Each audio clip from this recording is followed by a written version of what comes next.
에스겔 37장 13절 14절 시작. 내 백성들아, 내가 너희 무덤을 열고 너희로 거기에서 나오게 한즉 너희는 내가 여호와인 줄을 알리라. 내가 또 내 영을 너희 속에 두어 너희가 살아나게 하고 내가 또 너희를 너희 고국 땅에 두리니 나 여호와가 이 일을 말하고 이룬 줄을 너희가 알리라. 여호와의 말씀이니라. 아멘. 이 에스겔서는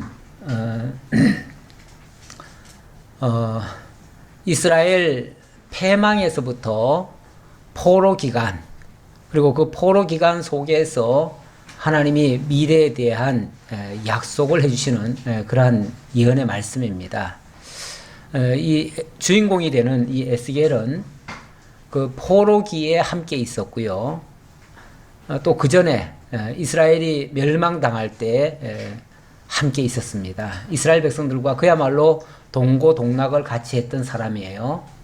그래서 그 바벨론까지 끌려갔다가 그 포로민들을 향해서 예언을 하는 그런 내용입니다. 자, 오늘 본문 37장 13절 14절은 원래 요절은 아니에요. 제가 요절은 원래 39장 28절로 잡았었어요. 그런데 물론 뭐 그 부분도 매우 중요한 말씀이긴 한데 저는 이 말씀이 왠지 에스겔의 전체를 아주 요약한 말씀이 아닌가라는 생각이 들어요. 그래서 제가 요절로 말씀드린 적은 없는데 이 본문을 다시 한번 보면요. 내 백성들아, 내가 너희 무덤을 열고 너희로 거기에서 나오게 한즉 너희는 내가 여호와인 줄을 알리라. 하나님이 당신이 여호와인 줄을 알게 하려고 무덤 속에서 자기 백성들을 이끌어내어서 다시 돌아가게 하겠다. 이 무덤 속이라는 말은 완전히 이거 죽은 자들 아니에요? 네, 죽은 자들. 그래서 그 전에도 보면은 하나님께서는 이미 그 아굴골짝 같은 데를 보여주시면서 이 뼈들이 살겠느냐 이렇게 묻죠. 그래놓고 이 뼈들을 내가 다시 살려서 본국으로 다시 돌아가게 하겠다. 그거는 거의 절망 상태에 있는 자들을 하나님께서 회복하신다는 얘기죠. 얼마나 강렬하게 그 회복을 강조했으면 정말 죽은 자들, 무덤 속에 있는 자들을 살려서 하나님이 회복하신다고 하겠어요. 현실적으로 보면 모든 사람들이 다 불가능이라고 하는 말이에요. 어떻게 죽은 자들이 살아나겠어요? 이 세상에서는요, 죽었다 하면 모든 게 다 끝났다라고 생각해요. 끝났다. 그거는 뭐 더 이상의 기대치가 없습니다. 죽은 자에게는 더 이상의 아무런 소망이 없어요. 근데 하나님께서는 죽은 자라 할지라도, 무덤 속에 있다 할지라도, 뼈가 됐을 망정, 하나님께서는 다 회복하시겠다고 말씀하셔요. 이렇게 하시는 하나님이 바로 여호와라는 거예요. 왜 그렇게 하시느냐? 내가 여호와인 줄을 알게 하려고 그렇게 한다. 그 말이에요. 하나님께서는 이스라엘을 반드시 회복하신다는 그러한 약속의 말씀을 이런 식으로 말씀하셨습니다. 그리고 그렇게 죽었다가 다시 살아나게 하면 이전에 뭐 조금 좋게 하는 차원이 아니고요. 아예 근본을 바꾸는 거예요. 근본. 그렇잖아요? 사람이 일단 죽었다고 하는 것은 다 끝난 거잖아. 일단은 끝났는데 다시 살린다고 하는 것은 완전히 새롭게 한다는 얘기예요. 그 이전에 그러니까 본래 사람으로 되돌린다는 차원이 아니고 완전히 새롭게 한다는 얘기예요. 그래서 14절에 보면 내가 또 내 영을 너희 속에 두어 너희가 살아나게 하고 내가 또 너희를 너희 고국 땅에 두리니 이렇게 말합니다. 그냥 죽었던 자를 살린 차원이 아니고 하나님의 영이 그 속에 들어가 가지고 완전히 하나님의 사람으로 탈바꿈 시켜버린다는 거예요. 아예 근본을 바꿔버린다는 거예요. 이렇게 새롭게 된 하나님의 백성을 만들어 가지고 하나님이 영원히 함께 하겠다. 그러면서 나 여호와가 이 일을 말하고 이룬 줄을 너희가 알리라. 이 일을 말하고 이루는 자, 말하고 이루는 줄을 너희가 알리라. 우리 하나님의 이름을 여호와라 그럽니다. 왜 여호와라고 하냐면 그분은 말씀하시고 말씀대로 이루시는 그래서 정말로 신실하신 분이기 때문에 그분은 틀림없는 분이시다. 그런 측면에서 여호와다. 그렇게 얘기를 해요. 그래서 신실하신 하나님, 이 일을 말하고 그대로 이루시는 하나님인 줄을 너희로 하여금 알게 하려고. 여기 너희라고 하는 것은 단순히 그 죽었다가 살아나는 정도가 아니라 모든 하나님 택한 백성들에게 다 알게 한다는 얘기예요. 그래서 오고 오는 모든 죽었다가 살아나는 자. 그래서 진정한 의미에서의 하나님의 자녀는요, 죽었다가 살아나야 돼요. 죽었다가 살아나야 돼요. 그냥 이 땅에서 평범하게 그냥 살아가면서 하나님을 믿는 차원이 아니고 완전히 옛사람은 죽어버리고 새 사람으로 거듭난 사람들, 그들이 진정한 하나님의 자녀가 되는 거예요. 그들에게는 정말 하나님이 말씀하시고 말씀대로 이루시는 여호와이심이 증명이 됩니다. 그래서 여호와의 말씀이니라. 하나님이 말하고 이루시는 자 여호와이심을 증명하기 위해서 이렇게 하나님은 어찌 보면 하나님의 계획 속에 이스라엘을 죽였다가, 육적 이스라엘을 죽였다가 영적 이스라엘로 거듭나게 해서 하나님이 그들과 함께 하심으로 영원히 함께 거하시는 정말 임마누엘 하나님 여호와가 되어주신다는 그런 뜻이에요. 에스겔 전체 내용을 어디에서 가장 압축적으로 설명할 수 있을까 제가 찾다가 이 본문을 찾았습니다. 그래서 우리 하나님이 포로 잡혀가게 하시는 거 어떤 면에서 그게 나쁜 게 아니에요. 우리는 이 현실 세계 속에 살다가 여러 가지 어려움을 만나면 어떻게 하나님이 나를 안 도와주십니까? 하나님이 살아계시다면서 어떻게 나를 이렇게 내버려 둘 수 있습니까? 이렇게 망하게 하실 수 있습니까? 내가 다 죽겠나이다.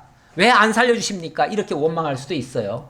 근데 하나님께서는 어떤 면에서 육적으로는 죽게도 하는 거예요. 망하게도 하시는 거예요. 그래 놓고 영적으로 새롭게 바꿔주시는 거예요. 새 사람으로 만들어주시는 거예요. 그래서 내가 육적으로 있을 때는 내가 도저히 너와 같이 할 수 없다라고 하시면서 오히려 영적으로 새롭게 됐을 때 내가 너와 함께 한다. 세상 끝날까지 너와 함께 하겠다. 이렇게 해주시는 거죠. 그러니까 사실 우리가 하나님 앞에서 죽어야 마땅한 거죠. 빨리 죽을수록 좋은 거죠. 빨리 죽어야 정말 하나님의 사람으로 새롭게 거듭날 수 있는 거죠. 사도 바울은 그래서 나는 날마다 죽노라. 정말 십자가 앞에서, 십자가가 사실은 죽음 아니에요? 죽음인데 그리스도의 십자가 아래에서 나의 옛사람은 죽어지고 거기서 그리스도의 부활과 함께 나의 새 사람이 거듭나서 정말 하나님의 그 선한 일에 참여하는 거룩하고 의로운 그러한 삶을 하나님이 살아가게 하실 것이다 라는 뜻입니다. 자, 일단은 뭐 에스겔서의 큰 내용은, 아주 중심적인 내용은 이렇게 뭐 정리하는 게 어떨까 생각하고요. 이 시간은 이제 대책임질이라고 했으니까 이 대책임질은 아무래도 여러분들이 제가 그동안 증거를 했는데 증거한 것을 어떻게 깨달았느냐가 중요하고요. 이 말씀을 이해하면서 그 말씀이 나에게는 어떻게 적용이 되어지고 나의 삶에는 어떻게 반영이 될 것인가. 사실 이런 것들이 굉장히 중요한 내용입니다. 그래서 이거는 뭐 대책임질을 하는데 뭐 어찌 보면 그동안 이론적으로만 쭉 들어왔어요. 제가 가만히 계산을 해보니까 만 1년이 됐더라고요. 이 에스겔을 시작한 지가. 작년 여름 수양 사경회 때 갔다 와서 시작을 한 것 같아요. 근데 이제 지금 여름 수양 사경회가 이제 끝났어요. 물론 작년하고 시기는 좀 다르지만 그건 만 1년이더라고요. 물론 그동안에 오후 시간은 제가 다른 뭐 특강들을 하느라고 많이 빼먹기는 했는데 어쨌든 1년에 걸쳐서 증거를 했습니다. 내용도 좀 방대했고요. 상당히 오랜 시간을 걸려서 말씀을 증거했는데 뭐 이걸 다시 또 되풀이하기는 그렇고요. 여러분들이 이 에스겔을 들으면서 어떻게 좀 깨달아졌는지, 혹시라도 깨달아진 부분이 있는지, 아니면은 난 이런 부분은 도대체 무슨 소리인지 들어도 도대체 못 알아듣겠다, 이해가 안 된다 하는 부분이 있다면 그런 걸 말씀해 주시면 다시 한번 우리가 한번 상기시켜보는 그런 시간을 좀 가져보려고 합니다. 그래서 말씀을 좀 해주시고요. 그래서 이 말씀이 그때는 별거 아닌 것처럼 넘어갔는데 지나놓고 보니까 굉장히 중요한 말씀이었구나라고 생각이 들어서 그렇게 되어진 말씀, 새롭게 다져진 말씀이 진짜 나의 양식이 되어집니다. 그 양식이 정말 나에게 영양이 되고 그 영양분이 나의 삶을 윤택하게도 만들고 정말 하나님의 사람으로서의 삶으로 반영이 되어질 수도 있습니다. 그래서 여러분들의 의견을 듣는 그런 시간을 갖도록 해보겠습니다. 목사님, 네. 저는 지금 여기 13절에 있는 말씀을 네. 지금 들으면서 참 하나님께서 이스라엘 백성들을 이제 바벨론의 포로로 잡혀갔던 그 삶이 무덤으로 이제 얘기를 하시고 거기서 이제 무덤에서 건져 내주신다는 말씀을 하실 때 우리 신약 시대에 살고 있는 우리는 완전히 죽어있던 자들이잖아요. 네. 죽어있던 자들을 예수 그리스도를 십자가에 못 박아 죽이시고 그 예수를 믿음으로 말하면 그 예수님의 생명으로 우리가 살아났구나. 예. 그런 깨달음이 저한테는 와요. 예. 그리고 오면서 그래 우리가 얼마나 예수 안에 살고 있는 우리가 구약 시대 때 하나님이 이스라엘 백성들에게 말씀하신 것처럼 오늘날 우리가 예수 안에서 옛날에 죽었던 우리가 예수를 통해서 예수의 생명으로 거듭나고 중생해서 내가 지금 하나님의 자녀로 이렇게 살고 있다는 것을 비교를 할 때 너무 내가 느껴요. 그리고 내가 예수 안에 사는 것이 얼마나 축복인가 그런 생각을 많이 하면서 에스겔서를 들으시면 예수에 대해서 많이 생각을 하는 들었습니다. 그래서 예수 그리스도를 통해서 완벽하게 오늘 우리를 살려내신 아버지의 그 은혜 속에서 살고 있는 내가 너무 축복이다. 너무 감사하다. 이제 그런 생각을 합니다. 그래요. 다 공감되시죠? 예. 저 같은 경우는요. 예. 그런 생각을 했거든요. 이거 보면서 지금 뭐 무덤에서 너희를 나오게 한지 너희는 내가 여호와인 줄 알리라 이렇게 했잖아요. 근데 실질적으로 역사 속에서 이거를 문자 그대로 받은 이스라엘은 구약의 이스라엘 백성들은 진짜로 실제적인 나라를 내용 뜻을 모르니까 실제적인 나라를 기대했었잖아요. 네네. 근데 우리도 자칫하면은 우리의 육적인 거에 많이 혹시 저기 빠져들지 않을까 이런 거를 겉으로만 봐서 영적으로 이렇게 예수 그리스도와 연결시키지 않고 그러면은 실제적인 우리의 삶으로 자꾸 들어가지 않을까 그 사람들처럼 그런 생각을 좀 했고요. 에스겔 뒷부분에 가서 이제 성전 새로운 성전 이렇게 설계도나 이런 걸 보여주셨잖아요. 그 전에는 그게 좀 이해가 안 되고 참 어렵다 이렇게 했는데 이번에 말씀을 들으면서 그쪽에가 이렇게 이루신 하나님이 여호와가 진짜로 그게 확실하게 이루겠구나. 근데 실질적으로 역사 안에서 아직까지는 안 됐잖아요. 그 말씀을 전에도 막 이게 막 헷갈리고 그랬는데 그게 정립이 됐어요.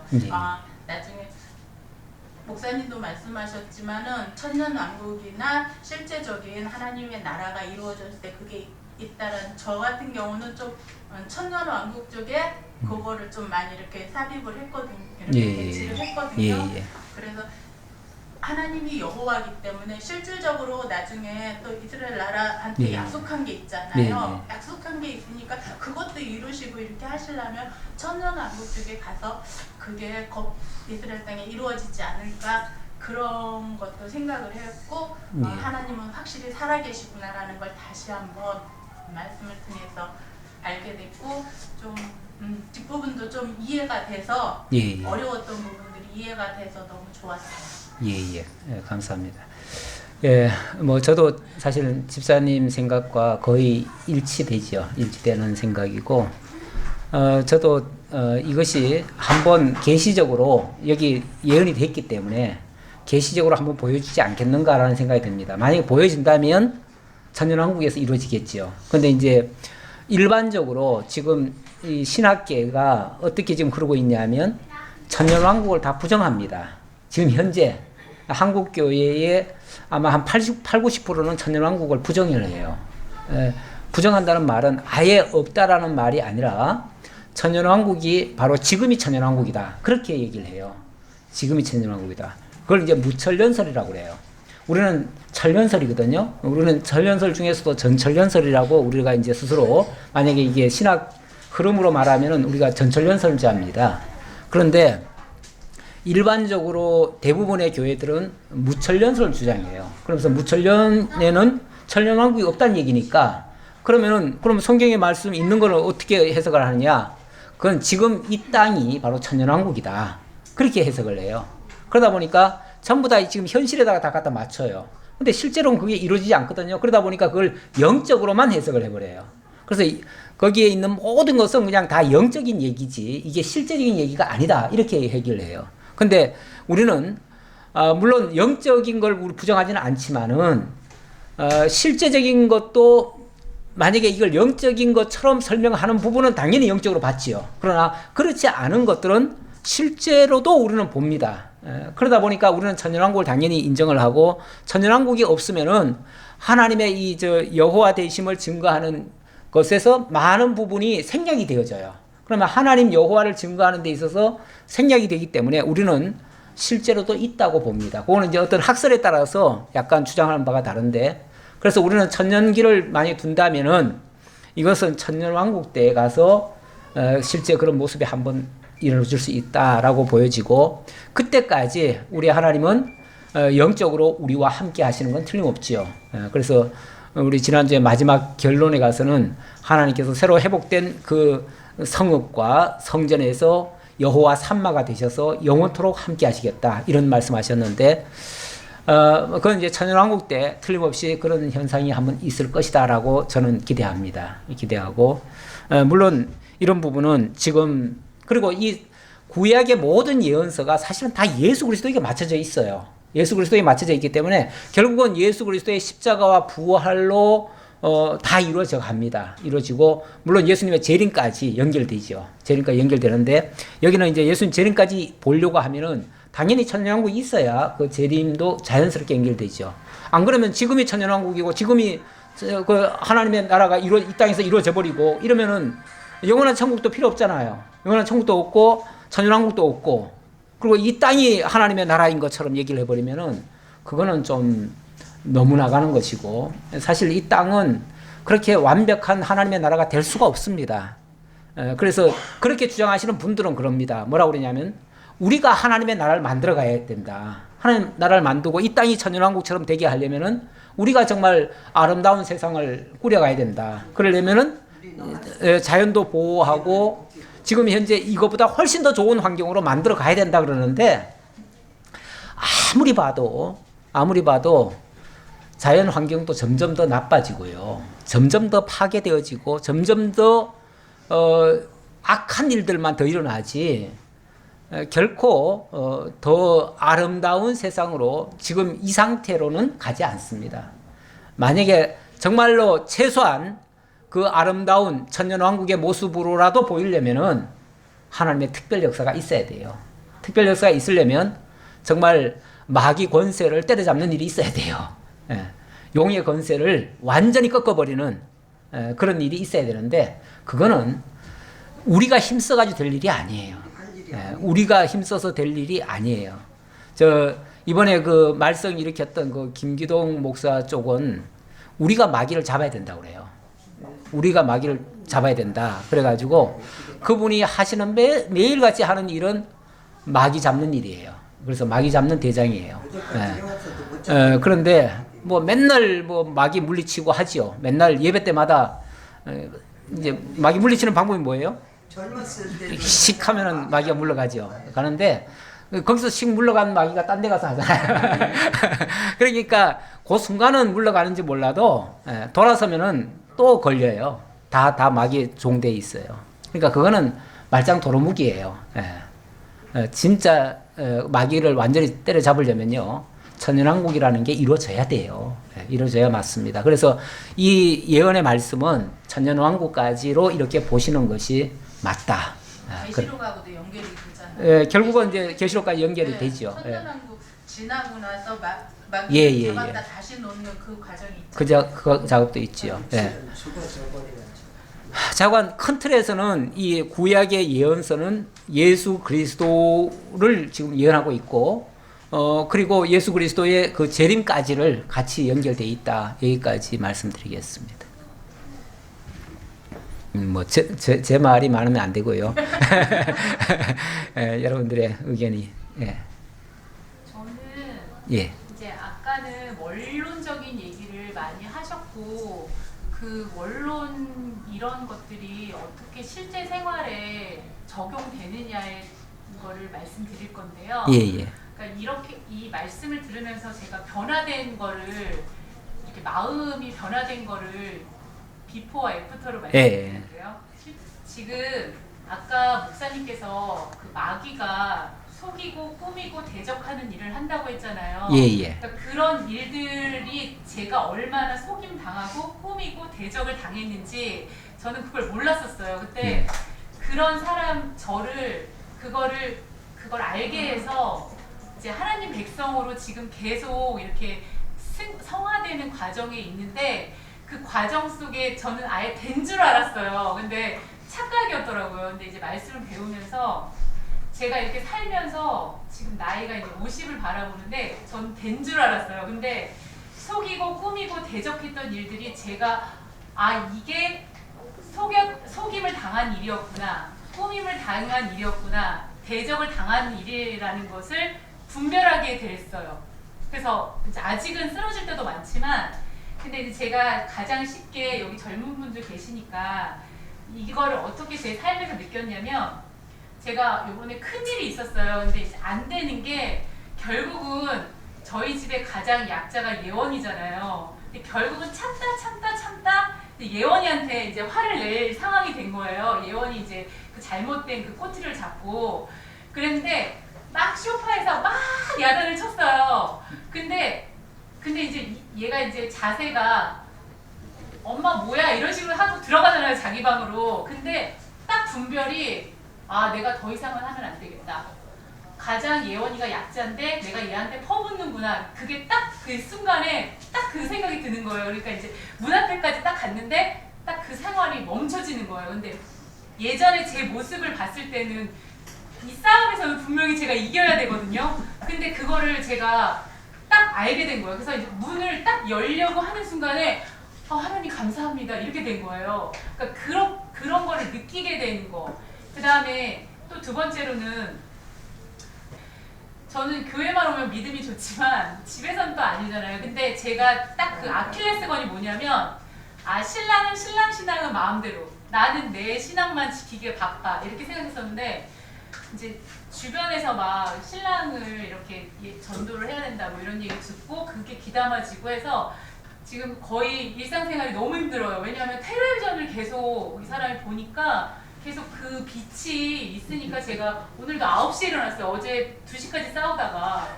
그러니까 근데 저는 나 이제 포기할까? 나 이거 뭐 하는 짓이야? 그랬는데 순간 이런 마음이 드는 거예요.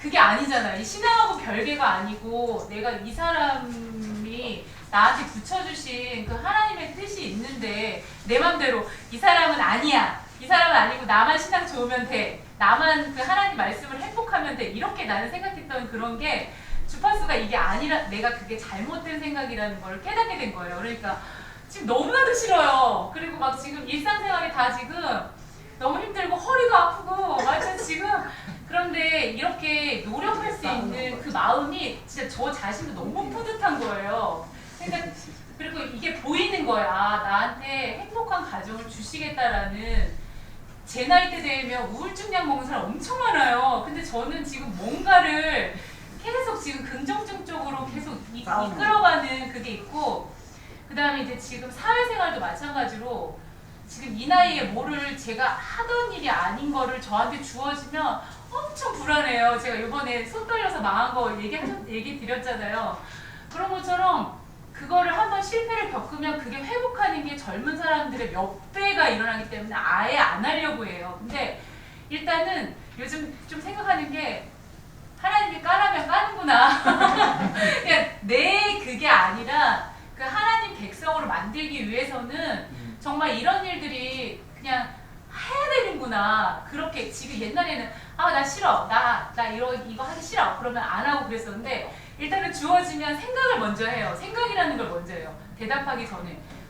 잠깐 멈춰서 그래 하나님이 또 이렇게 하라고 하시는구나. 내가 이렇게 부족하지만 또 이렇게 길을 열어주실 거야. 근데 망하는 경우도 굉장히 많을 때는 진짜 막 승질나요. 나 진짜 그러면 하나님 아예 처음부터 못하게 하시지 이게 뭐예요? 라고 하는데 약간 그게 이게 실제적으로 제 삶 속에 이렇게 하고 예전에 저의 모습 그 마귀로 그렇게 조정당했던 제 모습이 있기 때문에 너무나도 그 변화된 게 극명한 거예요. 제 자신이. 그러니까 더 기대가 되는 거죠. 그러니까 이렇게 에스겔처럼 그 성전 그거를 지금 아직 앞으로 일어난 건 아니지만 그런 것을 믿는 것들이 정말 대단하고 이 성리로에게 다니어서 이 말씀을 듣는 자체가 그 변화된 제 모습을 보면 알잖아요. 그러니까 그거에서 정말 깨닫게 됐습니다. 잘 깨달아가는 네, 감사합니다. 어쨌든 말씀을 듣고 그 말씀이 나에게 작게나마 뭔가로 깨달아져 가지고 삶으로 이렇게 반영하려고 한다는 그 자체가 살아있는 어떤 모습입니다. 근데 말씀은 말씀이고 나는 나고 뭐 따로따로 놀면은 이게 사실은 전혀 반영이 안 되면 변화도 안 되죠. 그래서 작게라도 이게 바뀐다는 건 매우 중요합니다.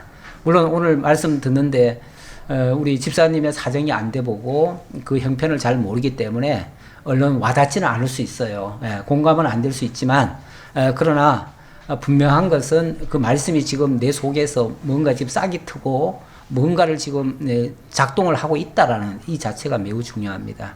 근데 우리 하나님이 방금 표현상에 그 거칠은 표현들, 까라면 깐다, 뭐 이런 이런 표현들이 좀 과거를 굉장히 거칠게 살아오지 않으면 나올 수 없는 말인데 우리 하나님이 우리를 아주 변화시키려면은 우리 과거가 사실은 다 알고 보면 거기서 거기인데 다 거칠어요.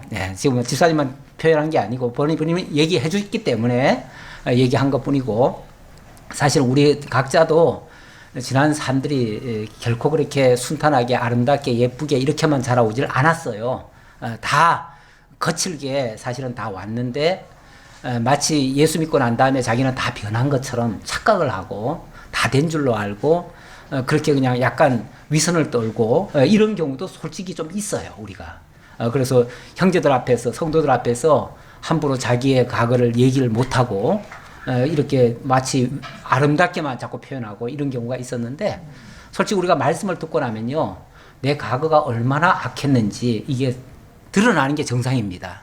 그러다 보니까 사도 바울도요 사실은 자기 지나온 날 객관적으로 보면 잘났고 훌륭한 부분이 많아요. 그런데 본인이 뭐라 그러냐면 나는 강포자였고 회방자였고 핍박자였고 나는 죄인 중에 개수였고 이렇게 표현을 해요. 그 말은 자기가 지나놓고 보니까 자기의 모든 삶이 위선적이었고 그게 정말 부끄러울 정도였다. 그래서 솔직하게 고백이 나오는 거예요. 사실은 그것이 내가 변했다고 하는 증표이기도 해요.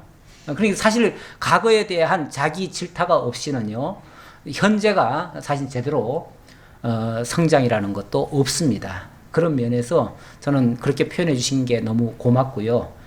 이렇게 좀 변하고 계시다라고 하는 하나의 증표가 돼서 굉장히 우리 성도들에게도 좋은 본이 되어진다라고 생각이 되어집니다. 그리고 뭐 우리 하나님이 거칠게 역사하시는 거는요, 이 에스겔도 마찬가지예요. 에스겔의 삶이 순탄한 삶이 아니에요. 너무 거친 삶이에요. 심지어는 하나님이 그 이스라엘 백성들의 큰 패역함과 그 정말 도저히 말 듣지 않는 그런 걸 보여주려고 에스겔의 그 아내를 죽기까지 하잖아요.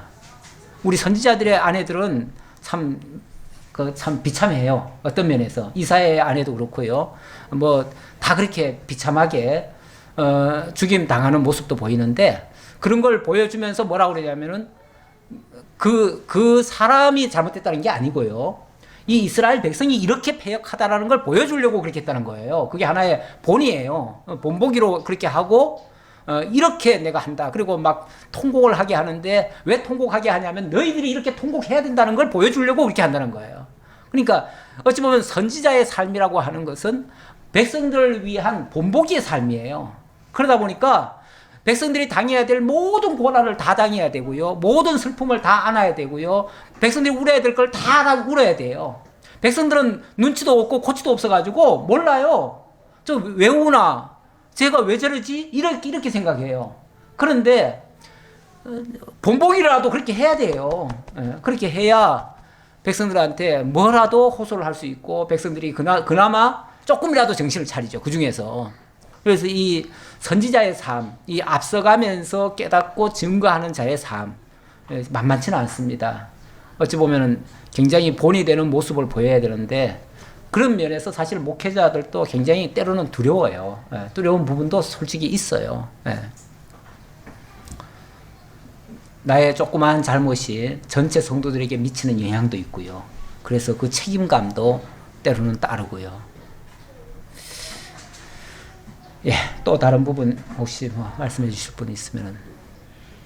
저는 예. 에스겔에서 하면 그 성전 이렇게 지은 거에 대해서 사진을 띄워서 계속 그리시고 봤던 게 생각이 났거든요. 근데 중간 과정에서 그 성전을 구조를 얘기하실 때 사실은 너무 지루한 거예요. 그게 이제 뭐 높이는 얼마로 하고 뭐 이렇게 두께는 얼마로 하고 이런 거 저런 걸 굳이 그렇게 계속 얘기하셔서 우리가 배워야 되나 이런 생각을 했거든요. 근데 다 배우고 나니까 실제 성전 모습으로 언약의 백성들한테 위로도 되고 소망을 주셨지만 실제로는 이렇게 왜 동에서 들어가서 서로 나오고 남에서 들어가서 북으로 나오고 이렇게 그 상세한 것까지 다 말씀을 하셨잖아요.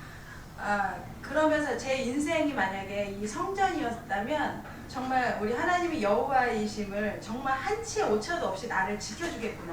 성전처럼 이렇게 두께나 뭐 넓이 이런 구조 이거처럼 하나도 오차 없이 이렇게 지켜주겠다 이런 믿음이 생겼고요. 그런 소망으로 말씀을 하신 것도 같기도 하고 그 다음에 이제 제가 이제 만약 성전이라면 하나님이 다 하나님의 성전이라고 다들 이렇게 모든 성도님들은 성전이라고 말씀하셨던 것처럼 만약에 성전이라면 동서남북 이 실제 성전의 모습처럼 동서남북 다 도움으로 그러니까 이제 각 이렇게 방향의 도움으로 입체적으로 성전을 만들어 가시지 않을까라는 생각이 들었어요. 그래서 그 동서남북에 뭐 누가 있으면 늘 누군가가 있다고 생각하고 누가 없으면 하나님이 늘 이렇게 같이 계시니까 그래서 그 구조 그대로 정말 하나님 말씀하신 그 모습 그대로 성전으로 저희들을 입체적으로 다 만들어가시지 않을까 그런 생각이 들었어요. 예. 굉장히 중요한 말씀하신 것 같아요. 사실 뭐 참 성전은 예수 그리스도시죠. 그리고 우리는 그와 연합해서 함께 붙어 있는 성전이죠. 물론 우리 주님이 각각 주님을 모시고 있는 각 사람을 성전 삼으신다고 했어요. 그래서 우리가 이제 주님과 함께 있는 성전인데 우리가 그리스도 안에 있을 때에 함께 성전이 되는 것이고 그리스도 밖으로 떨어지면은 이거는 정말 가지 떨어진 나무처럼 줄기처럼 생명력이 없죠. 그리스도 안에 있을 때에 하나님께서 우리를 향하신 하나님의 계획 정말 뭐 저도 솔직히 그 증거하면서는 좀 때로는 좀 지루해요. 저도 솔직히 왜냐하면 성도들이 막 거기서 뭔가를 막 깨닫고 막 눈이 번쩍번쩍 띄어야 되는데 저것을 왜 하나 싶은 얘기를 내가 계속 하고 있어야 되니까 저도 힘들지요. 솔직히 다 하고 나니까 이제 지금은 괜찮지만 하는 동안은 저도 조금은 지루한 느낌이 있었는데. 그만큼 하나님의 계획은 정말 철두철미하다는 걸 사실은 보여주고 있고요. 하나님의 그 계획에 의미 없이 되어지는 건 하나도 없고요. 다 뜻이 있고 의미가 있고 또 그 결과가 또 아름답게 또 만들어질 것이고 거기에 우리가 참여되고 있다는 이 사실이 매우 중요한 사실이죠. 그래서 그 성전은 이 땅에서 지금 아직까지는 실현되지 않았지만 반드시 이루어질 것이고 우리도 거기에 참여한다는 여기에 굉장히 우리는 소망을 가지고 기쁨으로 바라보게 됩니다.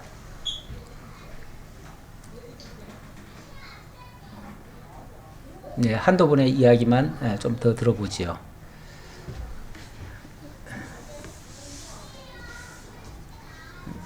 소망을 갖고 산다고 하면서도요. 예. 실제적인 삶에 들어가면은 순간순간 옛 생각들, 옛 욕심이나 좀 내 마음대로 안 됐을 때 그 불편함 막 표출되는 거 있잖아요. 그게 수시로 올라오더라고요. 말씀이 생각나서 순간순간 이제 근데 그게 짧아지기는 하지만은 점점 짧아지고 좀 길어지고 이런 거는 있는데 뭔가가 딱 일이 닥쳤을 때 나도 모르게 내 본성이 먼저 나와버려요.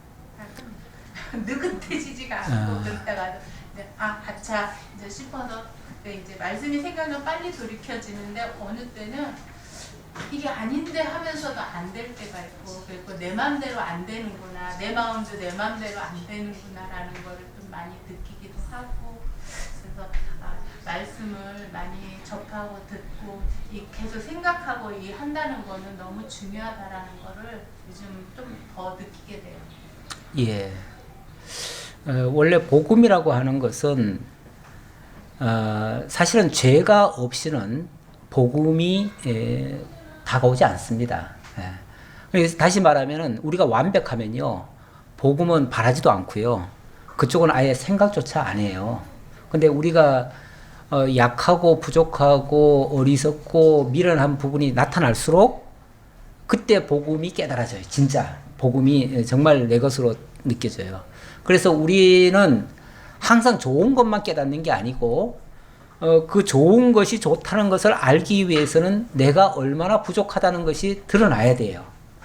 그래서 하나님은 어떤 면에서 무슨 사건을 통해서 나를 고발하시는 거예요. 너의 본분을 알렸다. 네 자신을 알렸다 하고 우리 자신을 일깨워줘요.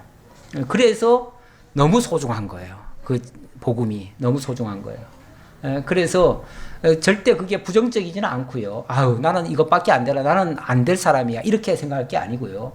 나를 나되게 하려고 하나님이 이렇게 오늘도 주셨구나. 이렇게 생각하셔야 돼요. 그렇게 생각하시면 결코 부정적인 일은 없습니다. 그리고 우리 복음의 그 원리에 보면은 뭔가 막 좋게만 하려고 막 발버둥 치면 정말 좋아지는가? 그렇지 않아요. 그렇다고 또 막 나는 죄 안 지으려고 막 발버둥 치면 죄 안 지어지는가? 그렇지도 않아요. 다만 표대를 향해서 달려가는 거예요. 그리고 내 자리가 아직 여기구나라는 사실을 발견하면 그쪽을 향해서 더 달려갈 수 있는 거예요. 그래서 우리는 날마다 그 주님을 바라보고 달려가는 그쪽으로 생각을 해야 우리에게 절망을 하지 않지. 그렇지 않으면 우리가 자꾸만 실수할 수도 있어요. 너무 조급해할 수도 있어요. 어차피 신앙은요, 우리 주님 앞에 가는 그날까지예요. 그날까지, 그 직전까지 우리는 죄인이라는 사실로 남아 있는 거예요. 다 되면은 하나님 더 이상 안 있게 하실 수 있어요. 그러니까 물론 뭐 빨리 가시고 싶으신 분은 완벽하게 다 하셔도 좋지만은 뭐 우리가 정말로 이 땅에서 해야 될 일이 남아 있다고 생각한다면 그런 것 때문에 너무 괴로워할 필요는 없다라고 생각하셔도 되겠습니다. 저는 송희 씨랑 그 청년들의 생각을 좀 듣고 싶어요. 왜 가만히 있는 사람을 왜 그래?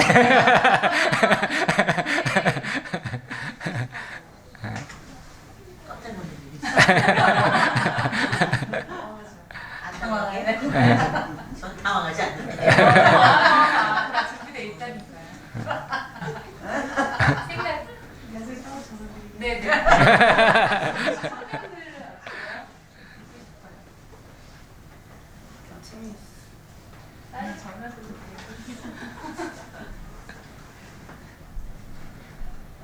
우리 영미는 에스겔을 들어는 봤나?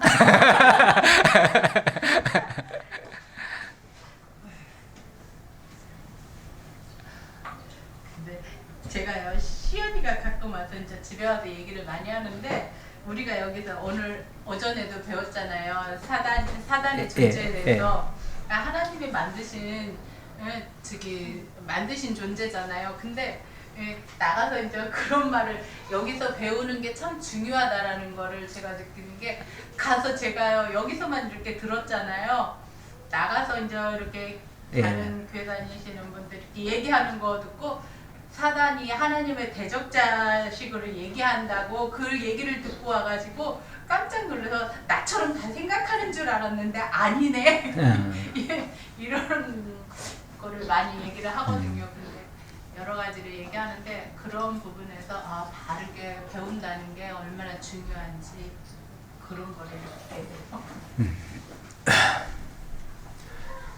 예, 우리가 뭐 날마다 이렇게 교정해가는 작업입니다. 우리가 계속 말씀을 듣고 배워야 되는 이유는 우리가 기존에 알고 있던 지식과 상식이 얼마나 잘못되어 있는 것이 많은지 몰라요. 그래서 뭘 배운다고 하는 것은 뭐 새로운 걸 습득한다는 개념보다는 내가 지금까지 잘못 알고 이렇게 적응되어진 것을 바로 잡는 일이에요. 우리는 세상에 기본적으로 나올 때부터 이 세상 문화와 세상 그 악한 것들에 의해서 사실은 이 왜곡되이 만들어져 있어요. 그래서 인간의 본성 자체가 굉장히 왜곡되어 있어요. 이거를 끊임없이 말씀을 들을 적마다 도전을 받고 거기서 이런 부분이 틀렸구나 이런 부분이 틀렸구나 해가지고 교정해가는 작업을 하는 거예요. 그렇게 되어지면 뭐 새롭게 깨달을수록 자신을 바로잡는 계기로 삼으니까 유익한 거죠. 근데 난 다 알았다 그래 버리면은 그럴 필요성이 없어져 버리니까 도전 의식이 하나도 없어져요. 그러면은 그때는 정말 별로 좋질 않지요. 좋은 방향으로 못 가지요. 그래서 늘 부족하고 뭔가 아직은 부족함이 많다. 그래야 고쳐져.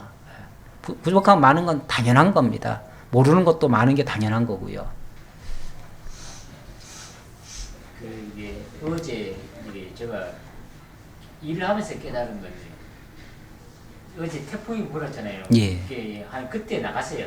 나가가지고 물건을 이게 카트에도 싣고 차에까지 이렇게 오는데 막 바람이 갑자기 돌려치니까 이 물건들이 막 쏟아져가지고 온 사방으로 쫙 퍼져버리는 거예요. 그래서 그걸 막 비도 좀 내려가지 땅도 젖고 하니까 막 그런데 이거 주면서 그 이상하게 마음이 이런 생각이 들더라고. 감사하다 그러면서 이렇게 마당에 막 엄청 펼쳐져 있는 걸 감사하다 하면서 주우면서 내가 왜 이랬지? 내가 왜 감사를 해야지? 이 전에 같으면은 이 바람 때문에 이 날 또 고생시키는 거나 이렇게 생각을 할 수도 있었는데도 그것을 감사하다 이렇게 한 것도 감사하다 하면서 이렇게 주우면서도 그런 생각을 가졌었거든요. 그래서 내 속에 뭔가 조금 변하긴 변했었는가 보다. 왜 그러한 것을 감사한다고 이렇게 하면서 이렇게 죽고 있지? 제가 그렇게 놀리더라고. 나 자신을 보면서 놀렸었어요. 그래요. 짤막한 거지. 예수 믿는다는 게 뭐 크게 변하는 게 아니고 이렇게 하나씩 바뀌는 거예요. 내가 원래 이 사람 아닌데 이렇게 생각했어. 맞아요. 그렇게 하나씩 바뀌는 게 정말 예수 믿어가는 일이에요. 믿는 일이에요. 믿는 일. 사람은 구약의 사람이나 신약 시대를 살고 있는 사람들이나 사람이 그 하나님께 대한 생각들은 거의 같은 것 같아요. 같이요.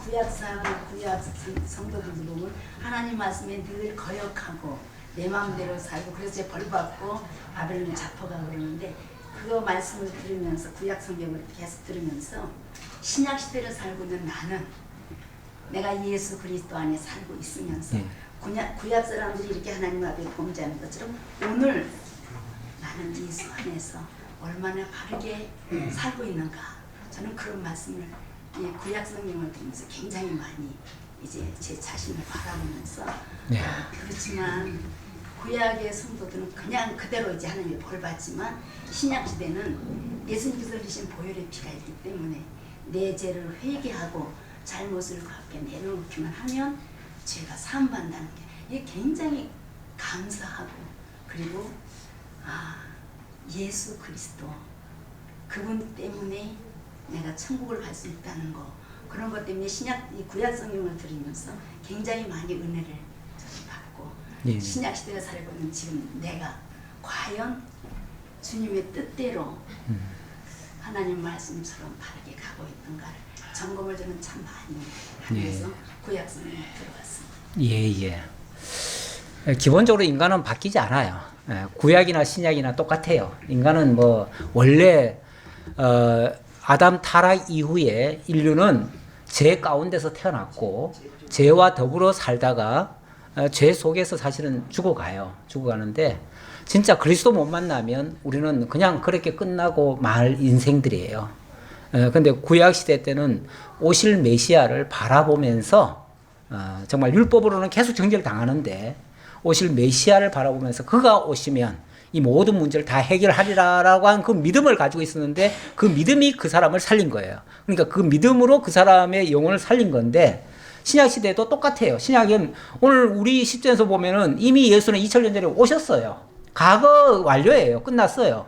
끝났는데 우리가 이 시대에 구원을 받을 수 있는 이유는 2000년 전에 오신 그 예수가 바로 나의 죄 문제로 오셨다라는 그거 한 가지였고요. 그걸 지금 우리가 믿음으로 결국은 구원을 받는 거예요. 그러니까 구약시대 때 구원받는 방식이나 오늘날 우리가 구원받는 방식이 똑같아요. 여전히 인간은 죄인이고요. 여전히 죄인이고 주님 앞에 가는 그날까지 죄인 상태에서 살다가 주님 앞에 가는데 다만 다르다면 누구 말 맞다나 용서받은 죄인이에요. 죄인은 죄인인데 용서받은 죄인이야. 그래서 이제 우리는 그 죄의 그 종을 벗어날 수 있는 어찌 보면 그 자유함이 우리에게 생긴 거예요. 그래서 이제 예수 믿는 안에서 그리스도 예수 안에서는 결코 정죄함이 없고 이제 자유함이 있느니라 이제 이런 얘기죠. 그래서 이제 우리는 비록 우리는 연약해서 죄 가운데 있지만 자유함을 누리고 감사함과 은혜로 이 모든 것을 하나님께 영광 돌리면서 살아갈 수 있는 그런 특권이 하나 더 부여된 거죠. 그 차이지 근본적으로 인간이 바뀌지는 않았습니다. 그래서 인간에 대한 기대는 너무 하지 마세요. 기대는 하지 마시고 그냥 사랑하고 인간은 서로 사랑하고 존중하고 이해하고 그러면서 정말 내가 하나님 은혜 속에 산다는 거 감사하고 이렇게 살아갈 따름입니다. 어느 정도 마무리가 된 것 같은데 꼭 이 얘기를 안 하면은 내가 후회하겠다 싶은 분만 하시고 한마디 해주시면은 그걸로 마무리하겠습니다. 제가 기도하고 마치겠습니다. 아버지 감사합니다. 우리 하나님 너무나 사랑하셔서 저희들에게 이 에스겔을 통해서 예언의 말씀, 그리스도에 대한 약속의 말씀을 주셨습니다. 그 약속의 말씀이 정말 죽었던 자를 살리셔서 회복하시고 영원히 주님께서 함께 하시며 하나님의 사람으로 만들어 가신다고 하는 이러한 거룩한 약속의 말씀을 주셨습니다. 하나님이 이 은혜 속에서 저희도 이제 예수를 영접함으로 말미암아 구원에 참여했고 하나님의 참 성전이 되었습니다. 이 은혜 영원히 잊지 아니하고 하나님 찬양하며 살아갈 수 있는 저희 모두가 되게 하옵소서. 감사드렸고 예수님의 이름으로 기도하옵나이다. 아멘.